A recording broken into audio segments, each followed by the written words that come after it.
नित्यानन्द परमशिवोऽहम्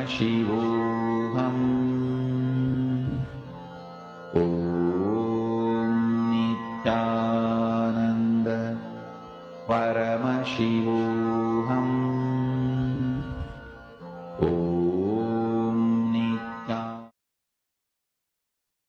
Nityanandam, Nityanandam to all the participants that are sitting here with us. I hope now all of you are able to see me clearly and hear me clearly. Great. See, understand to every single person that is sitting here with us.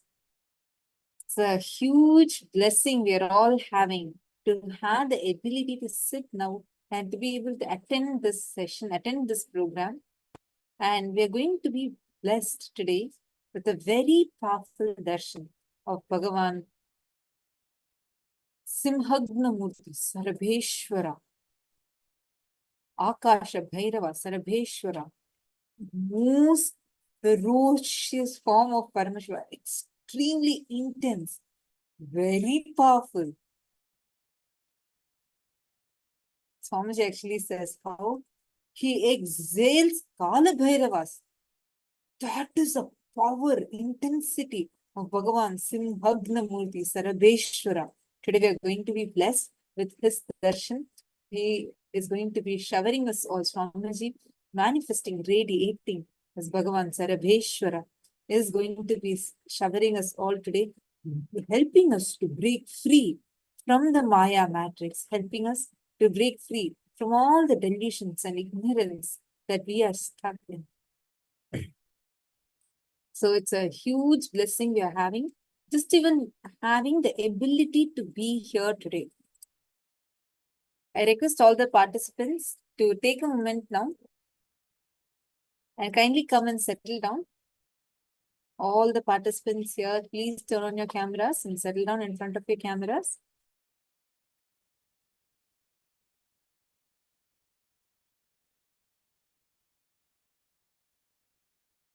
Swamiji revealed very powerfully how you are alive is the only reality.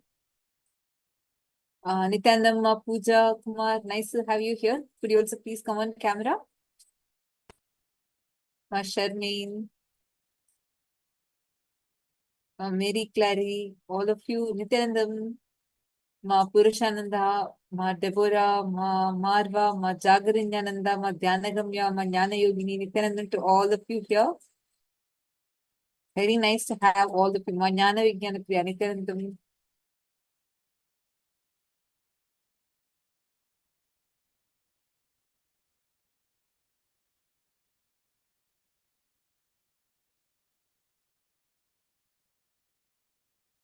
So now let us all understand, see what we are learning about Maya matrix. So this Swamiji is revealing to us today about what is that Maya matrix and how to break free from this Maya matrix. We're going to have that session today. And Swamiji revealed how you are alive is the only true reality. You being alive is the only true reality. Nothing else is real in you other than the very cognition you have, that alive, that feeling that I exist, that I. That is the only reality that we have. Let us understand this a little deeper.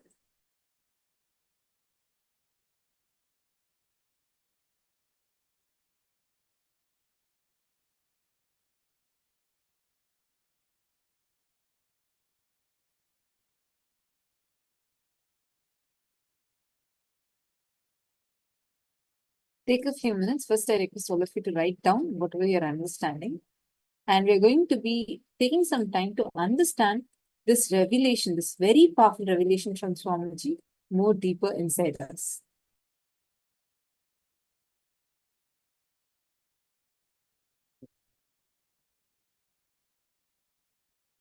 Listen, if you think you have something other than Paramashiva, that is when you start abusing Paramashiva. Understand how can anything other than Paramashiva exist? Understand?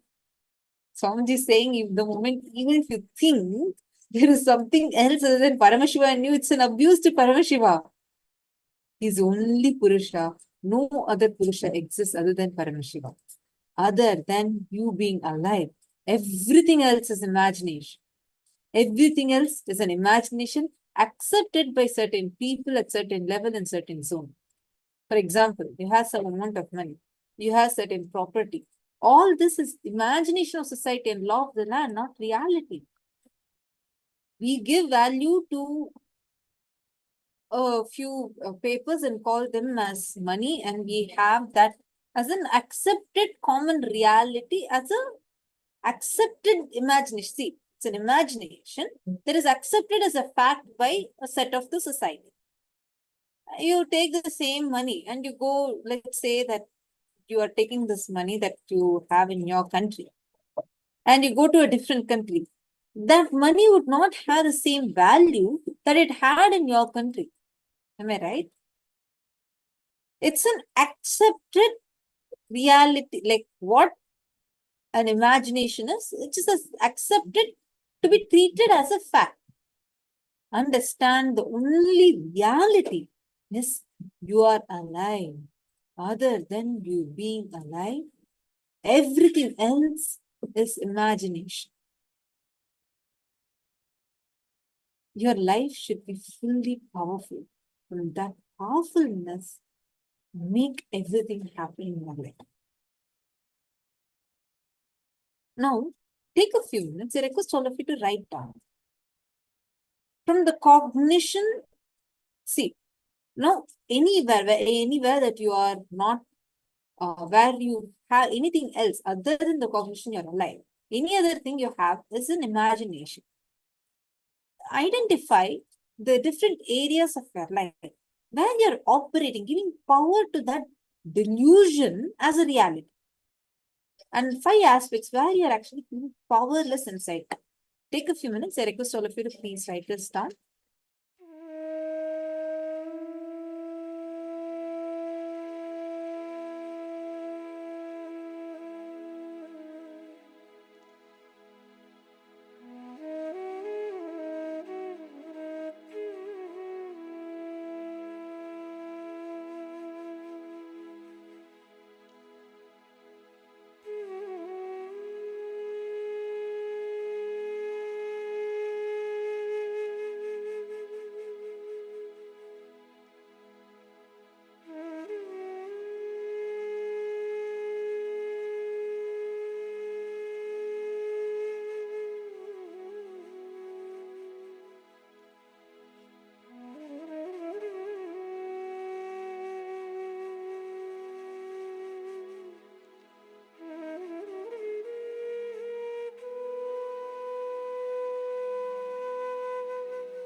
can I hope all of you have finished right?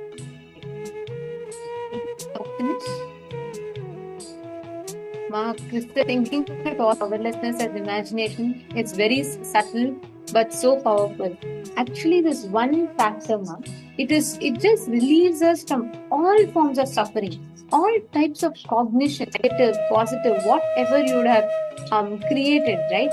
All of that Swamiji is removed from us just through this one statement. If you understand what are delusions, if you understand how your problems are imaginations, the respect or the reverence that you give for these problems, the importance or the significance that you give for this will simply disappear. So you will actually start understanding how what you are giving legitimacy to is not even a real problem that exists. So literally Swamiji is empowering us experience one of the best, most powerful, inner powerful cognitions inside of us. If you just understand this, you will start getting the mastery over the Maya matrix. You will start understanding the Maya matrix. Now, let us be entering into the next session where we will be learning how to achieve mastery over the Maya matrix. How do you actually achieve that success? How do you actually win over the Maya matrix? We are going to be learning about that, and this is a very important session for today's initiation as it introduces what Maya matrix is to all of you. When we say Maya, what is Maya? What is that Maya matrix? So let us all enter into that session now. I'm going to request all of you to listen and post what you understood, what your powerful cognitions and clicks are from this session. Let us enter into the session.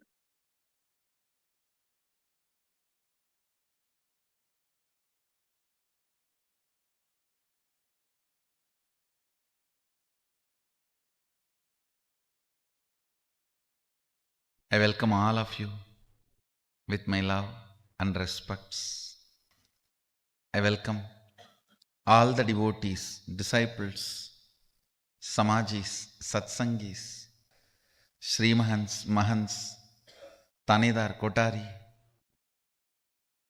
Sarvanyapida Yajamans, everyone sitting with us all over the world through Nityananda TV, streaming and two-way video conferencing, having Nayanadiksha all over the world, all of you with my love and respects. I'll explain some more details, intricacies. I'll reveal some of the sacred, secret, sweet signs of third eye and Maya matrix. Listen, the 25 states an individual consciousness goes through due to its delusory association with physical, physiological, psychological, neurological ups and downs. Please listen. The 25 states of consciousness which an individual consciousness, a soul, jiva, the individual identity goes through due to its false association with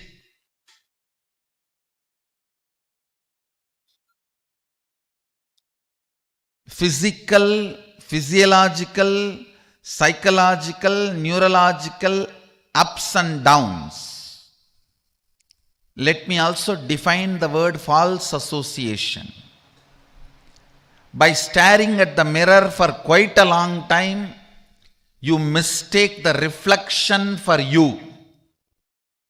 If you are spending too much time with the mirror, that is a problem.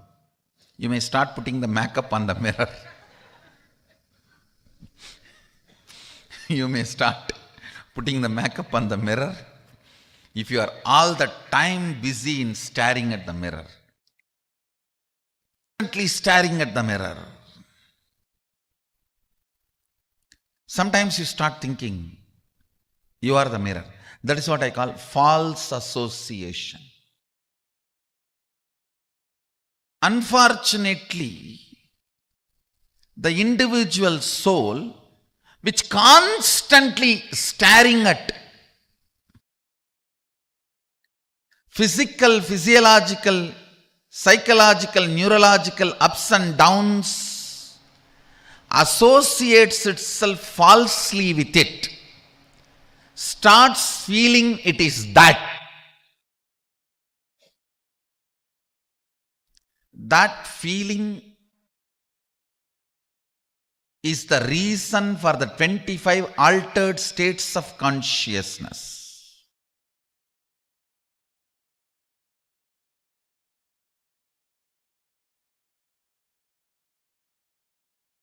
If you are getting into more and more of false identification, it is called delusion. If you are getting more and more clear, it is called living enlightenment. But the false identification of the individual consciousness, the soul, with physical, physiological, psychological, neurological ups and downs forms the basis of Maya matrix.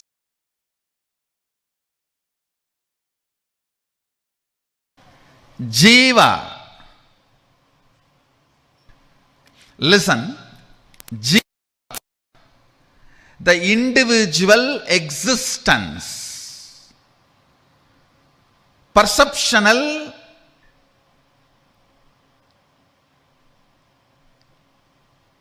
experiential, comparative, all put together. Your individual existence is Jiva. It goes through 25 states of consciousness.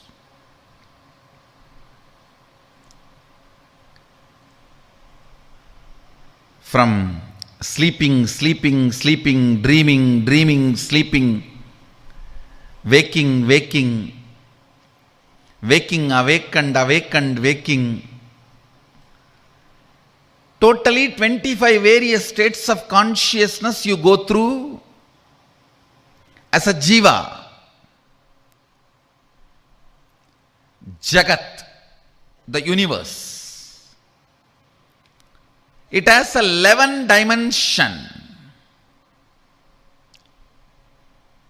Length, breadth, depth is all you know. Time and space still scientists are exploring. But various permutations and combinations of length, breadth, depth, time and space forms 11 dimension. That is the Jagat, universe.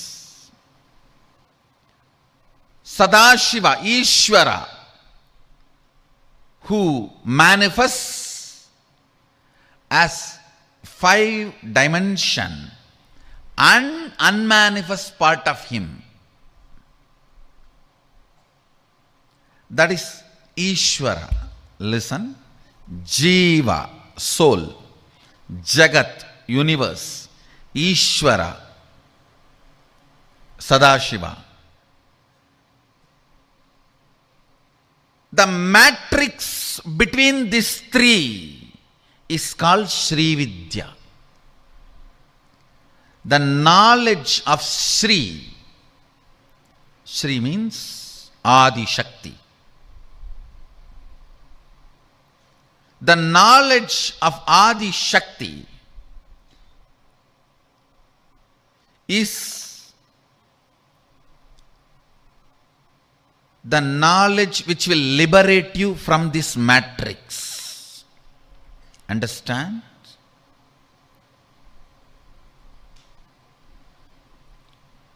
When you are caught in this matrix, whatever you think you are, you will continue to be slave. It is like a lion hypnotized all the sheep, saying that you are all lion. Don't bring lion cub story here. It is different. It's a different lion. The lion hypnotized all the sheep, saying you are all lions. So you can come without fear every day. You will have one. Even what society teaches you, the choices as freedom is nothing but you being hypnotized. You being sheep and hypnotized as lion. Understand?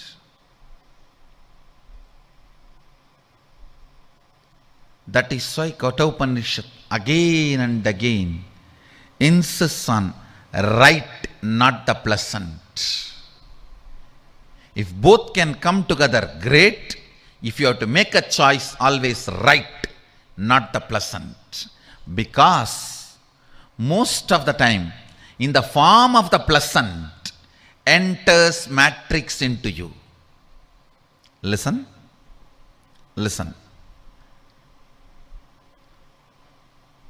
I'll tell you, when you fall into the matrix, Maya, when you fall into the Maya, I'll tell you exactly. Listen carefully.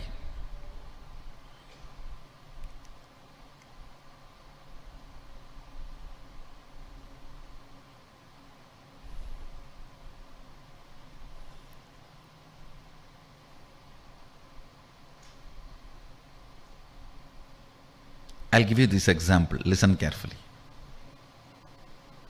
You come and ask me, Swamiji, give me the way for enlightenment.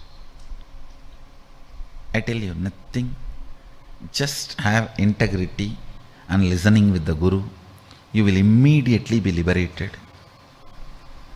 And you start thinking, oh God, integrity means I have to be completely in tune with what he is telling.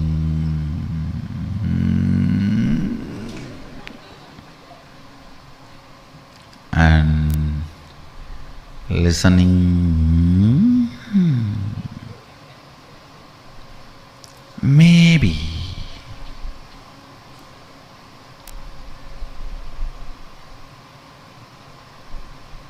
I think I tried 2-3 times, it did not work out.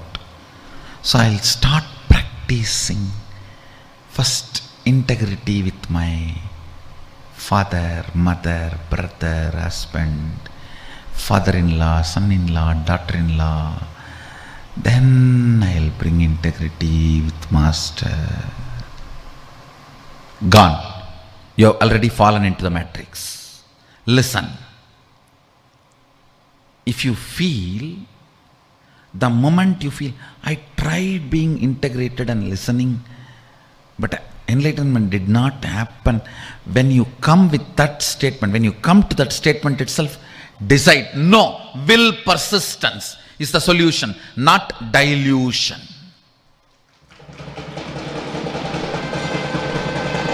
Understand the first principle. The first principle itself should be practiced with will persistence. The moment you feel you need a second principle, you have fallen into the matrix. Over. You have fallen into the matrix. If I say, unclutch now, I'll give you enlightenment. and you say, I tried unclutching many times, it doesn't work. So let me start the completion. I'll pen down all my pain pattern and complete one by one and remove all the load and do the catharsis, cleaning up. Then I'll come to the unclutching. Gone! You are under matrix. You are under Maya. If your purpose is based on existential reality and having all the artificial ignorance to support that, you are already out of the matrix. But if your purpose is artificial ignorance, even if you own the whole planet Earth, ownership idea itself is artificial stupidity.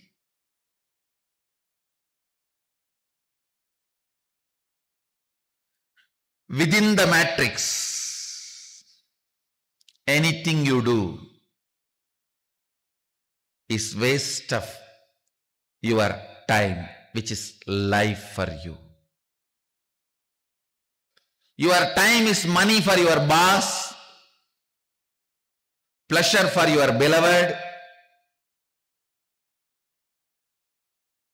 Your time has a various meaning for many people in your life. But for you, your time is life. Understand the meaning of your time. For your boss is money. Meaning of your time for the people who is in love with you or loved by you is attention, love. Meaning of your time for your son or daughter is to have what they want, their education or their house or whatever they want. Each one of them have a different meaning for your time. Your meaning you need to have for your time. The word your time, the meaning you need to have is your life.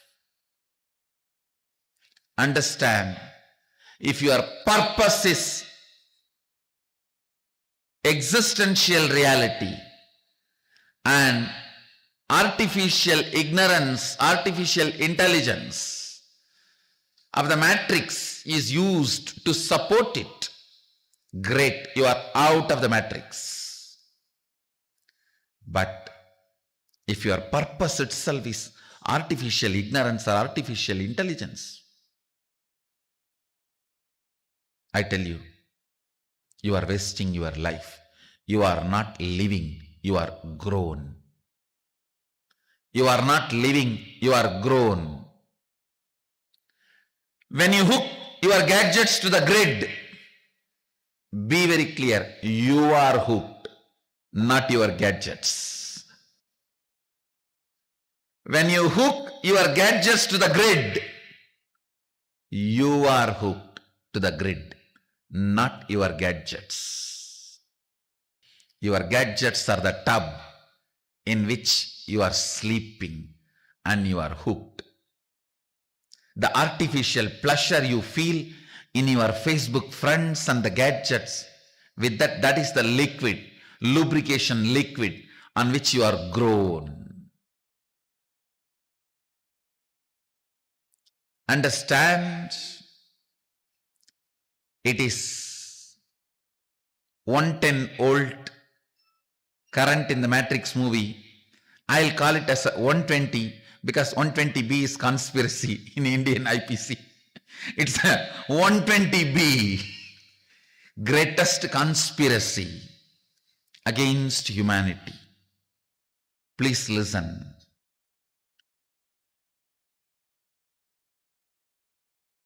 If artificial intelligence or artificial ignorance, which all of us commonly accepted and created, if that becomes the purpose of your goal, you are grown, not living. So, sit today and try to understand how much of you is matrix filled, Maya matrix filled.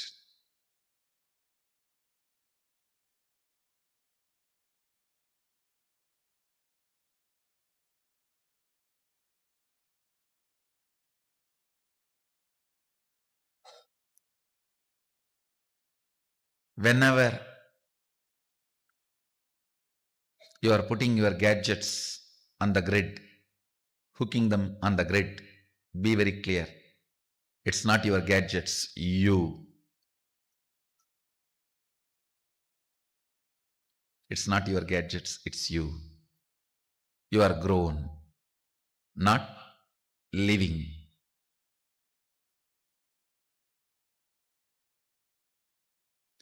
Everything in your inner space which does not allow you to manifest Sadashivoham is fear. It is like a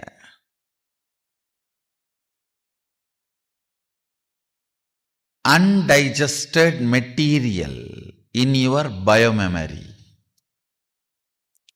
Undigested material in your biomemory. In your muscles, if something is not digested, becomes part of your muscles, it will become cancerous. In your muscle memory, if something is not digested and stays back, it becomes fear. It becomes fear. So understand, reduction of bad cholesterol in your body and your health are directly proportionate to each other. Reduction of fears in your system and your enlightenment is directly proportionate.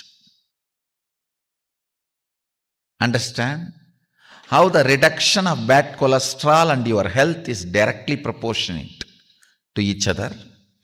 Same way, reduction of fears and manifestation of Sadashivoham is directly proportionate to each other, because the cholesterol does not stop on that extra tire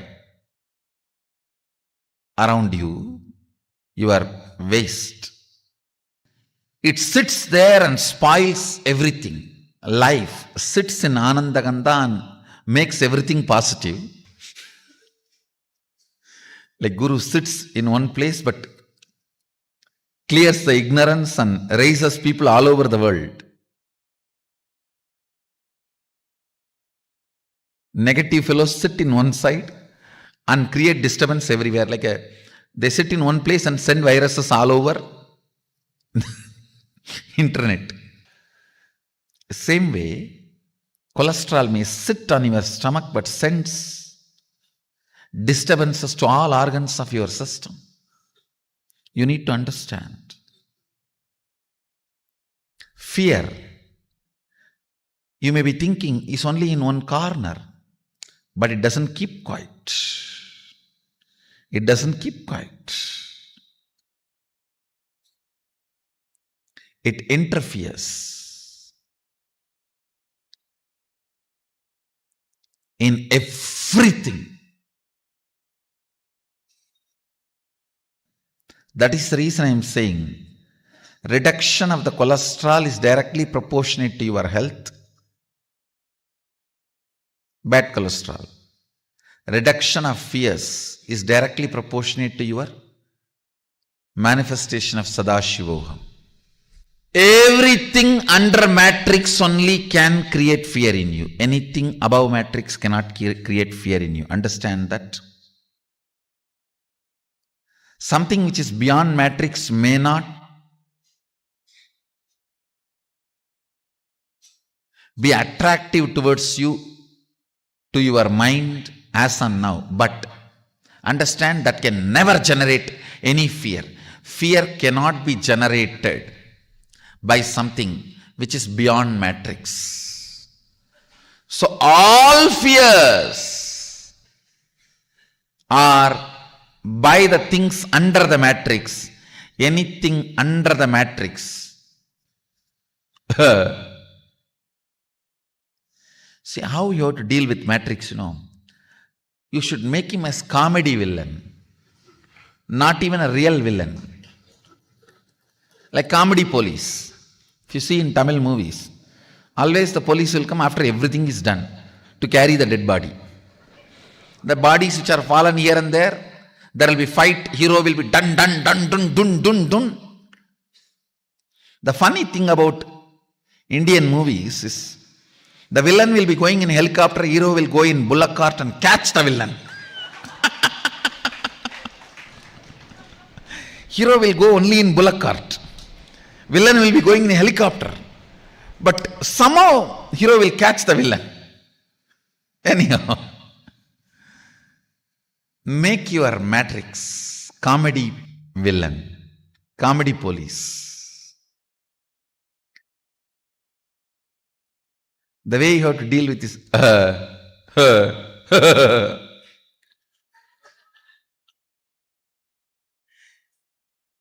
treat anything under Matrix as like a dirt. I can give you many examples. If a frog is trying to kick the elephant,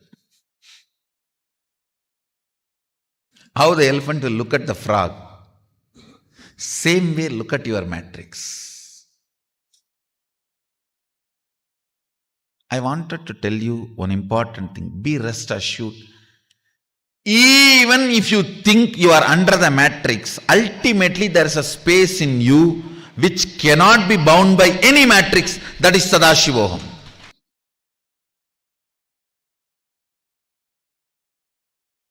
Ultimately, it does not give up on you. When you melt down the fears, you will understand what I am saying. When you melt down the fears, you will understand what I am saying. Today, let's melt down the fears.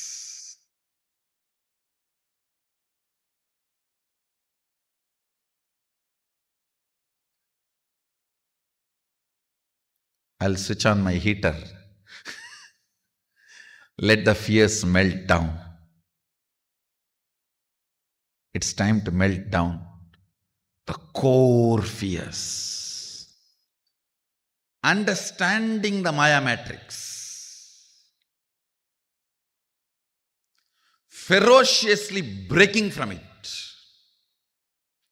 Using all your ferociousness to make one hole into that Maya matrix and getting out. Reaching the spaceship. Then, using the same ferociousness to break the Maya matrix, being inside. That is what is manifesting powers.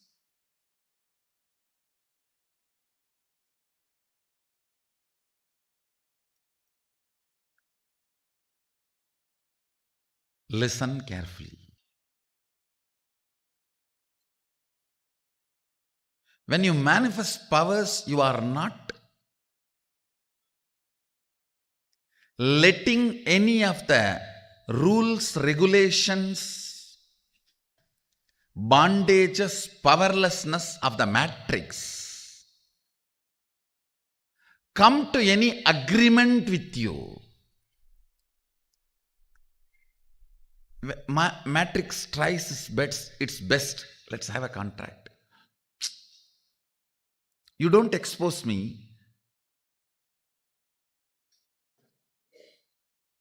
But you are very clear. I am not going to have anything extraordinary by you giving me like a bhiksha. I'll break you, only then I will have powers. Not by having understanding with you, but by making you shiver. Listen. That is the attitude of a Shaivite.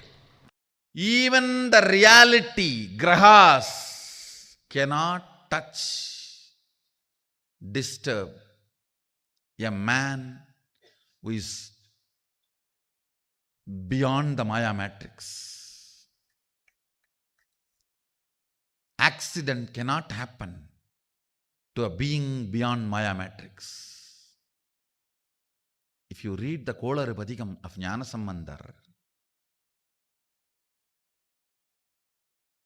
how beautifully he describes, he does not stop with just 9 grahas. He says, the wild animals, other devatas, thieves, forest fire, nothing can touch you. Nothing can touch you. The whole Kolar Badhigam of Jnanasambandhar, the thought current is conveying to us is,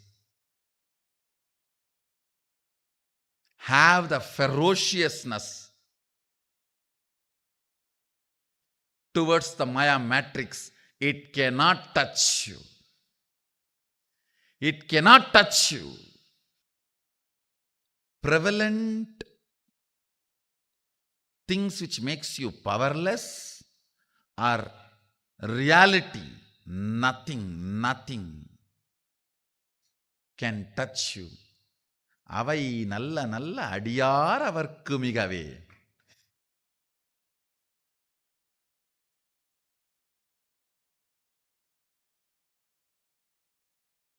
That's the beautiful word he uses ending every stanza. He describes detailed way how the grahas and then all the other gods, goddesses and the gods of the directions, nakshatras, rashis and wild animals, nothing can touch you. Understand? The ferociousness with which you need to handle Maya matrix, you can learn from this one Kolar Badhigam of Jnanasambandha Murthy. Tirunavukkaras Perumaan, another saint tells Jnanasambandha Murthy, don't go to Madurai now. Neither the grahas are right, nor the situation there is right. Jnanasambandha Murthy never listens to anybody other than Sadashiva. He does not care about anything which is under the Maya matrix. Veyuru Dolivangan Vidamunda Gandan Viganalla Vinay Dadavi Masaru Dingal Gangai Mudimelanindian Ulame Bugundadanal Nyayiru Dingal Sevai Budan Vyadan Velli Sanibambirandu Mudane Asaru Nalla Nalla Avai Nalla Nalla Adiyara Varkumigave.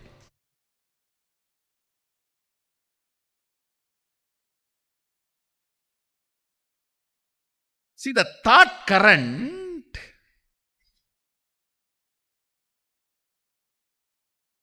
when I know reality is my purpose,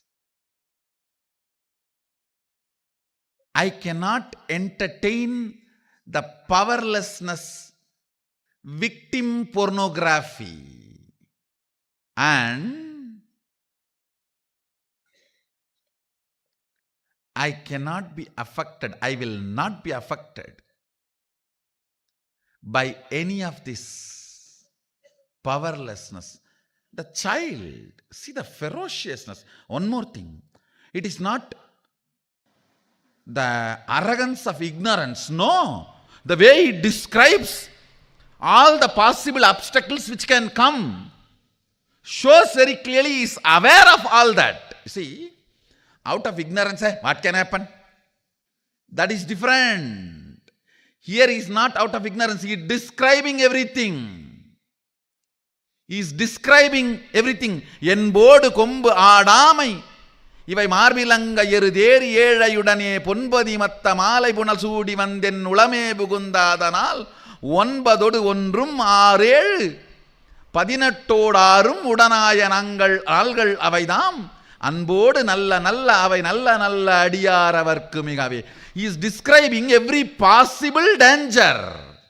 And then he says, all that will be only good for the person who is carrying Sadashiva within him, who is beyond matrix.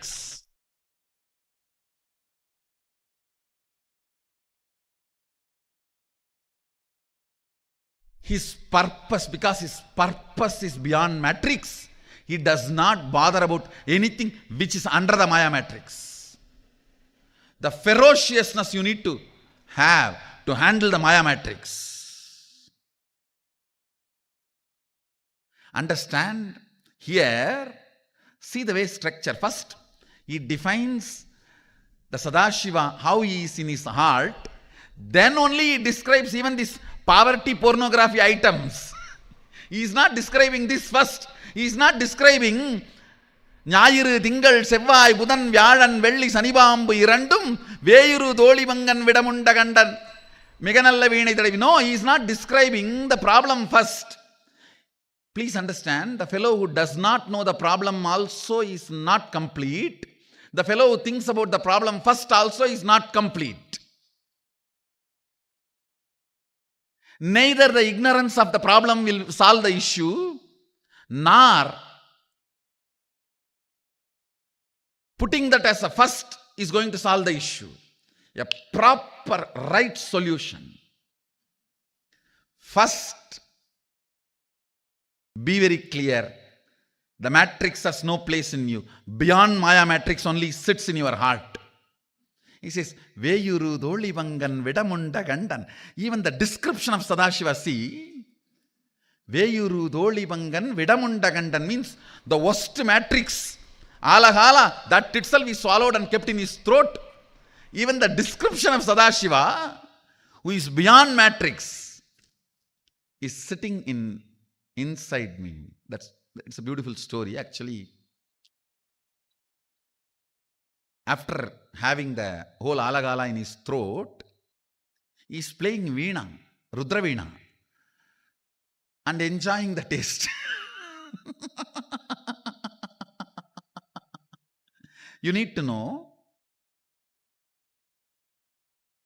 Rudra veena can be played only when you are in high awareness. It means even the alahala cannot make him miss even awareness. After drinking alahala, he proves he is in the highest awareness by playing Rudra veena. Understand? This 3 word, again I'll remind.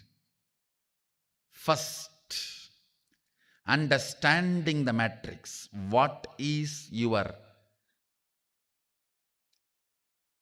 inner space holding as purpose? Is it prevalent ideas or existential reality that decides whether you are under Maya matrix or moving out of Maya matrix? Understanding Maya matrix. Second, being ferocious with Maya matrix. If you are already bitten by Maya matrix, even with you, be ferocious. With that part of you, be ferocious. And break from the Maya matrix. And same ferociousness will manifest as powers within the Maya matrix when you play.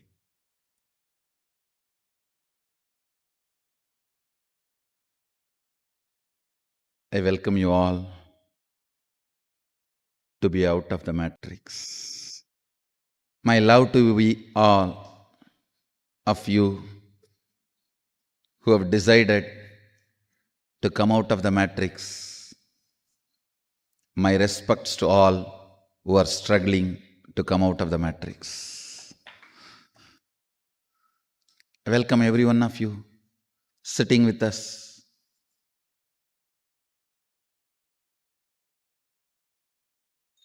All over the world through 2-way video conferencing, all over the universe through 3-way video conferencing.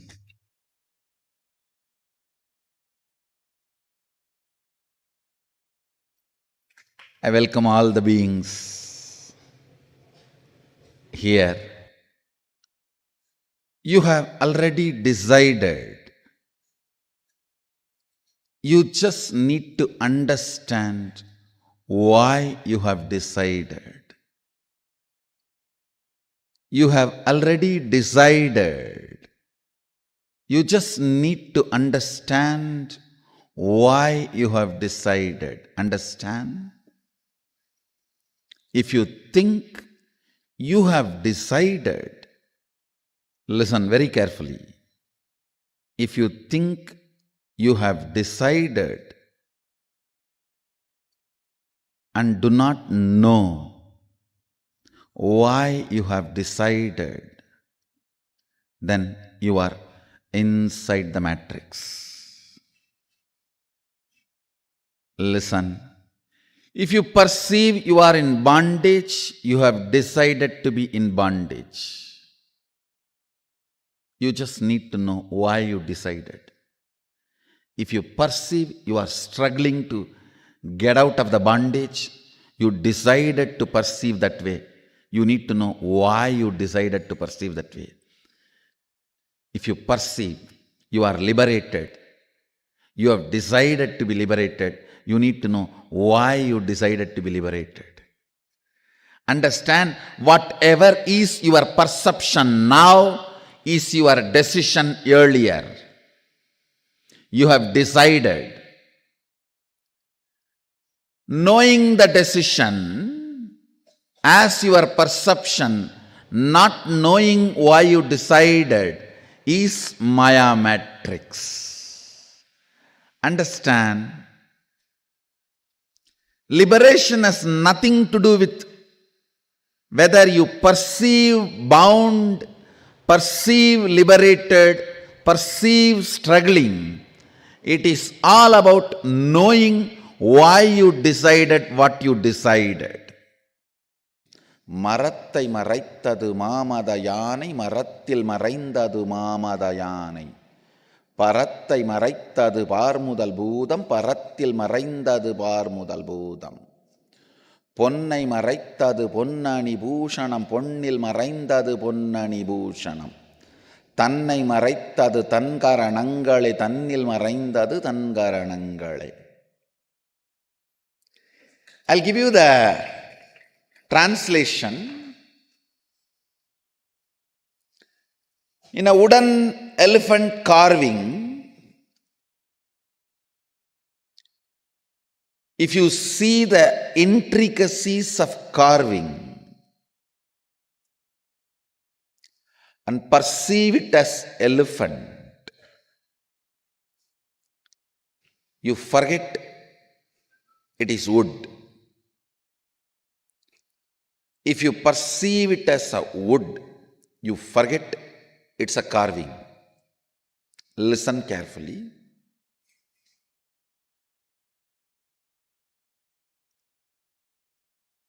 When you get involved in every intricacy of what is shown in front of you by building an opinion about everything as good or bad, you are caught in the Maya matrix. Listen. Every curve, ups and downs of what is being shown, what is appearing in front of you, whatever is appearing in front of you,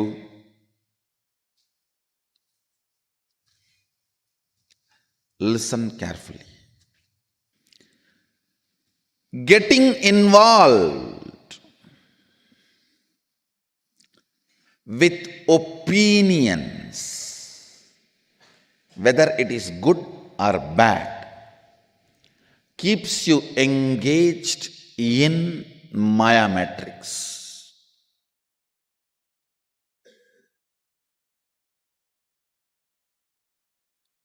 If you build opinion about every person, every situation, everything around your life, you will polarize the whole life. All this good for me, all this bad for me.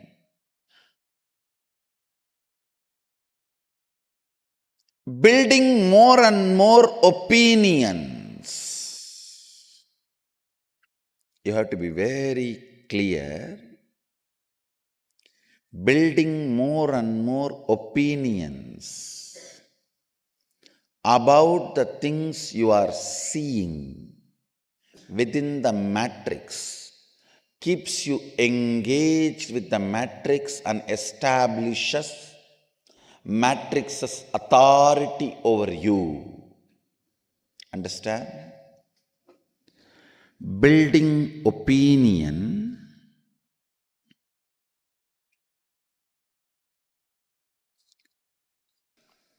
as good or bad is what I call seeing the elephant and forgetting it is wood. Understand? In the world, it is a wood sculpture of elephant. But if you perceive that as elephant, it's my world.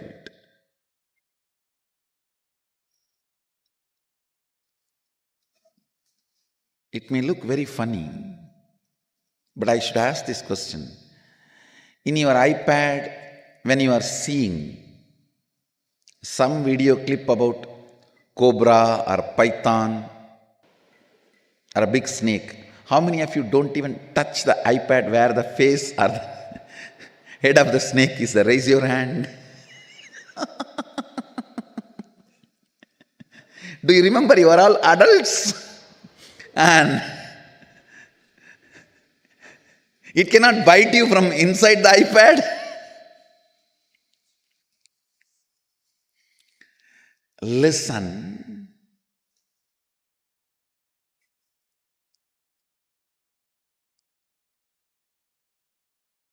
So much of opinion getting built about what is seen. Many of you have not raised the hand, I know.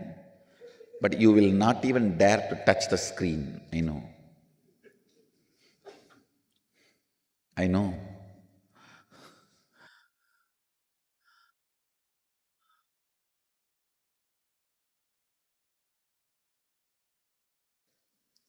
Now in LED screen, if I project a huge cobra which is moving, a video about the cobra, let me ask and let me see how many are able to touch the LED screen. Listen. It may be very simple pattern. It may look too simple, but it is not. I want you to contemplate on it. It is one of the very important revelation I wanted to share today.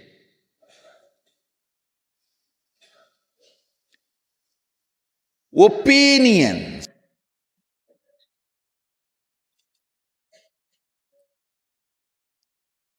Building opinion about everything is taught to you as knowledge. Listen carefully. This is one of the worst Maya matrix, steals your life from you. The worst thing is, see, any structure which reveres you, gives you the best if you are integrated. That is outside the matrix structure. That's the Kailasa, Zion.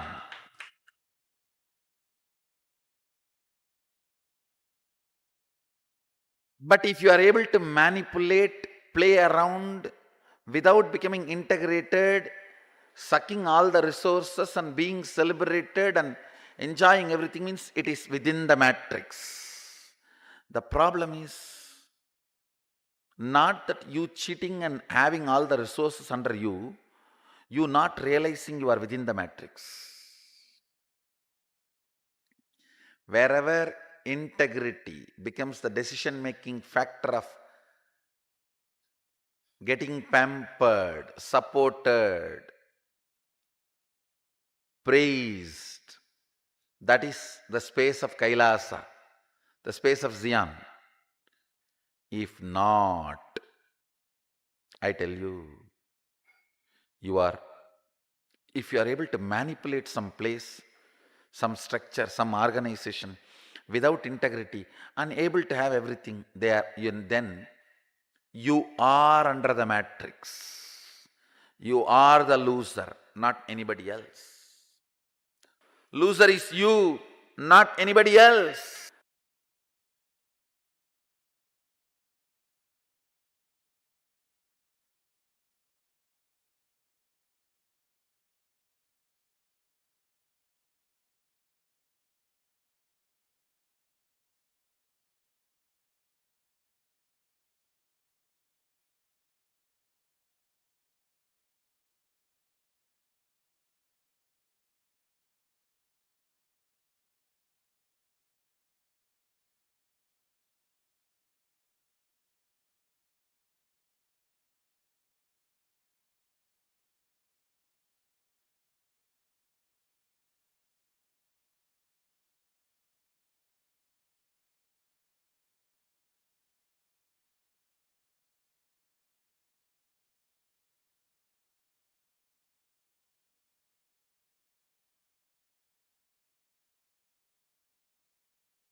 Nityananda.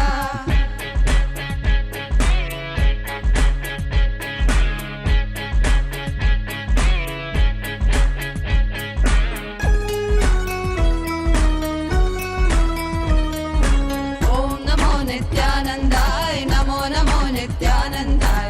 Om Namo Nityanandai, Sadashivaya Om. Om Namo Nityanandai, Namo Namo Nityanandai. Om Namo Nityanandai, Sadashivaya Om. Nityananda Sadashiva Mahadeva say, Inada Adaguna Jadamudi Miss. I see you and dumbstruck, my heart goes stuck. Marainda Nida Pakumuna Yenoda Asai. Let's sing it once more. Nityananda Sadashiva Mahadeva say, Inada Adaguna Jadamudi Miss. I see you and dumbstruck, my heart goes stuck. Marainda Nida Pakumuna Yenoda Asai. He's Sadashiva Mahadeva. He's an avatar, drop everything at his feet. So feel free, just let it be. Watch him come while you listen to me. Angaparida, இந்த உலகத்தை அரசன் போல் வாராருடா. யாருடா அவனேதான் Sivan Avataran எம்பெருமானிடா. None other than Nityananda. Aha. Jagat Guru Nityananda. Aha. எம்பெருமான் Nityananda. That's right. Paramahamsa Nityananda.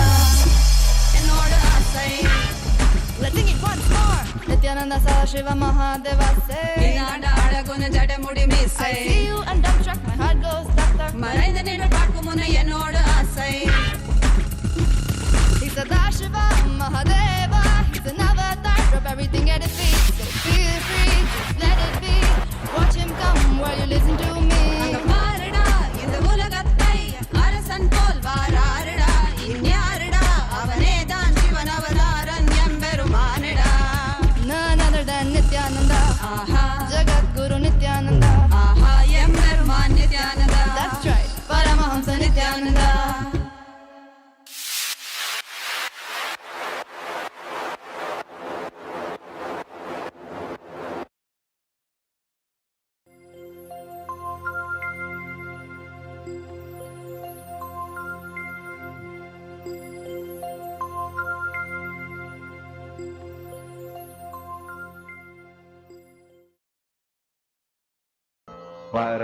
Paramashivoham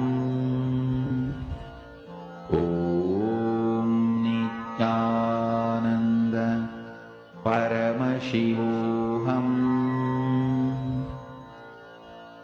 Om Nityananda Paramashivoham Om Nityananda Paramashivoham.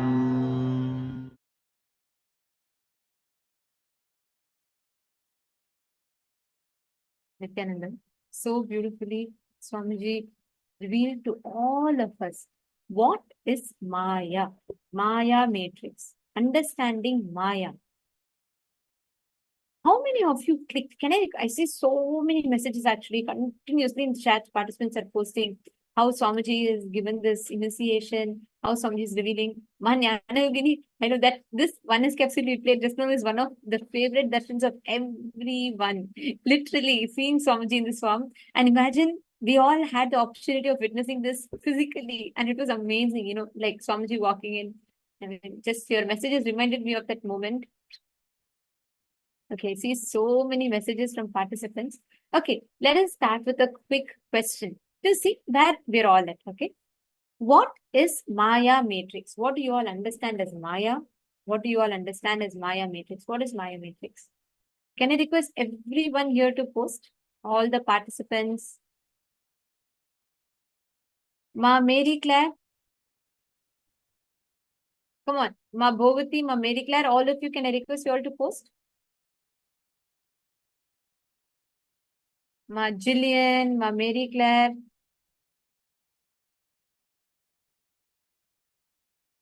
Actually, all Kailasvasis, listen carefully. For each of you, you experiencing these initiations that Swamiji is giving, all these revelations, every session is an initiation. See, each powerful cognition Swamiji is instilling into you.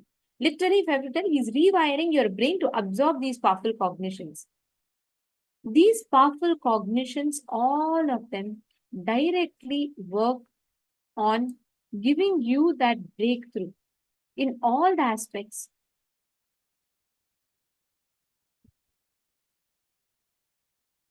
Okay, see, Maya is the way delusion engages you, where you are again and again made to forget about your identity as Paramashiva. You are made to forget your existence as Paramashiva and instead getting stuck, constantly getting stuck and in your delusory identity about yourself. This is how it happens for all of us. If you just start cognizing, if you start understanding how you forget why you came, you forget your purpose, and you get deluded into having the wrong priorities in life. You think, oh, it's important to pursue wealth, name, fame, but the whole point you came here to experience Paramashiva. That is what is Maya matrix. Breaking free from that Maya matrix is literally the purpose of all of our lives. To understand, to experience how you can break free from Maya matrix. One of the most important aspects that way is, yesterday, what did Swamiji tell us a technique? How should you deal with yourself and how you should deal with others? Who can post? Because that is directly related to this. Can I request every one of you to post? Swamiji gave a very precise method yesterday. How you should deal with yourself and how you should deal with others. What is the exact way? Come on, all of you post now. All the participants, please post. Let us see.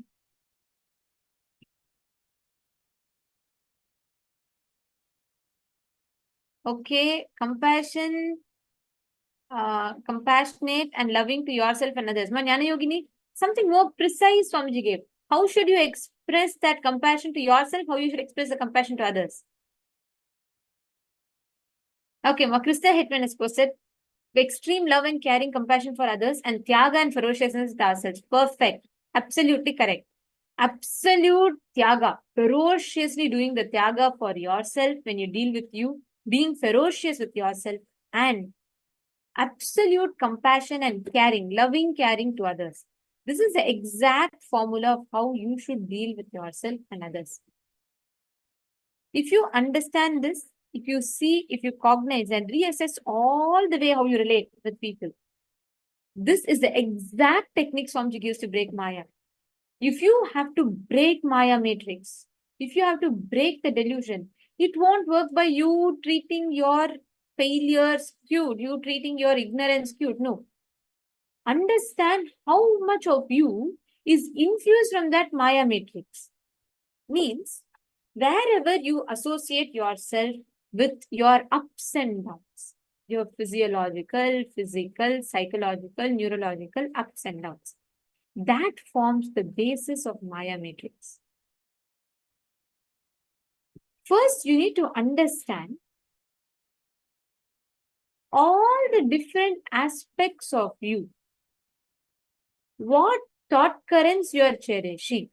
Is it prevalent ideas or existential reality? In the previous session also, we all learned about how we are giving the legitimacy to the collective imagination.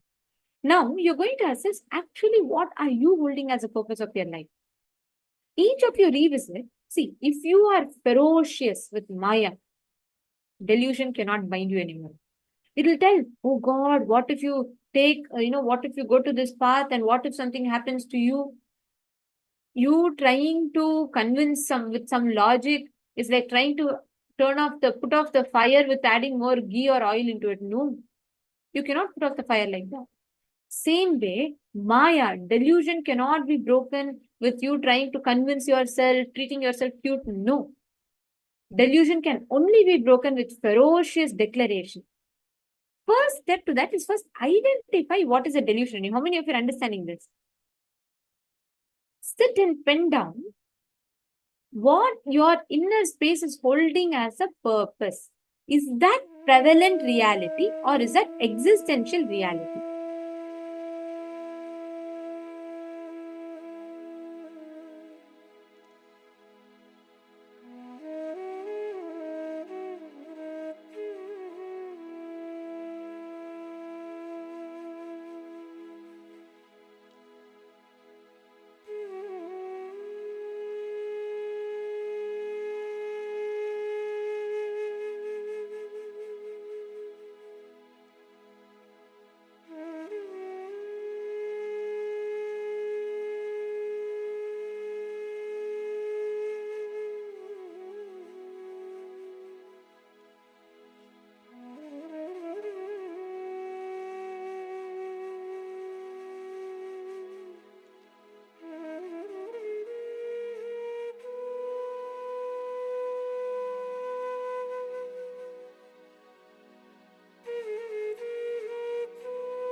Hope all of you have finished. Please relax. Hope all of you have finished writing. Now, in each of these, wherever it is only prevalent reality but not existential reality, where you are giving importance to Maya. Maya means society accepts it, so you're doing it. But that's actually not helping you achieve your purpose. Many of us do this. We all run behind certain positions, certain names, certain aspects, just because we feel like because that is the prevalent reality in the society. We run behind it. Here, Swamiji is so beautifully revealing to all of us. You need to stop running behind the prevalent reality and build yourself only from the existential reality in life, in all aspects.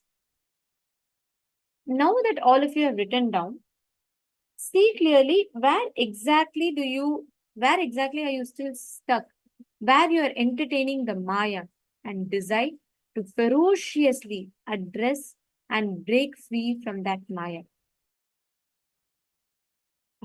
Now, let us all enter.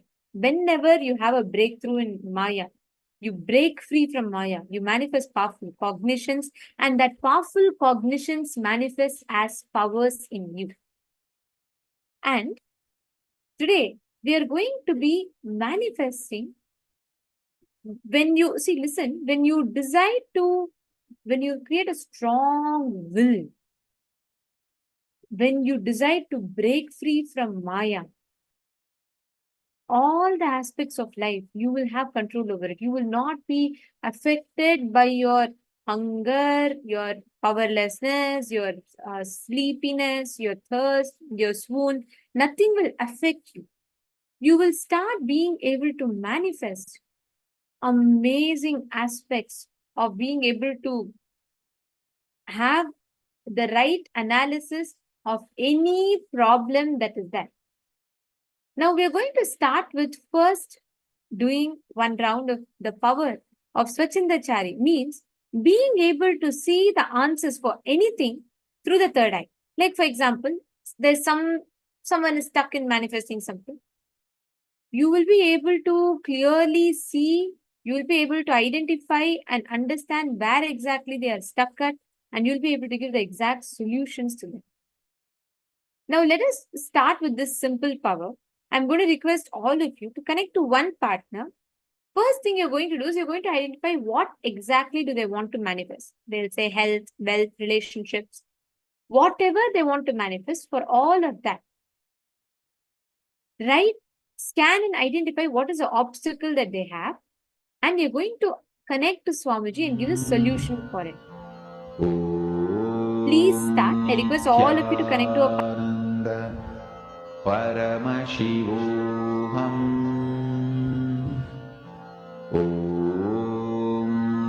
Nityananda Paramashivoham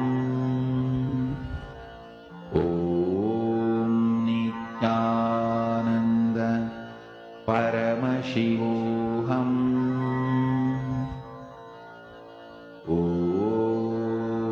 Nityananda Paramashivoham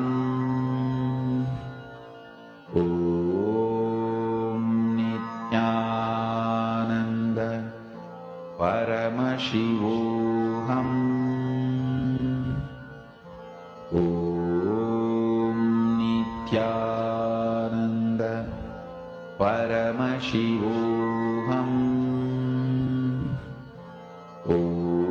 Nityananda Paramashivoham Nityananda Paramashivoham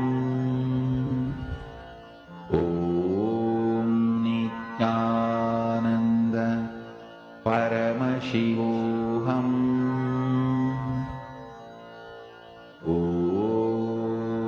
Nityananda Paramashivoham Nityananda Paramashivoham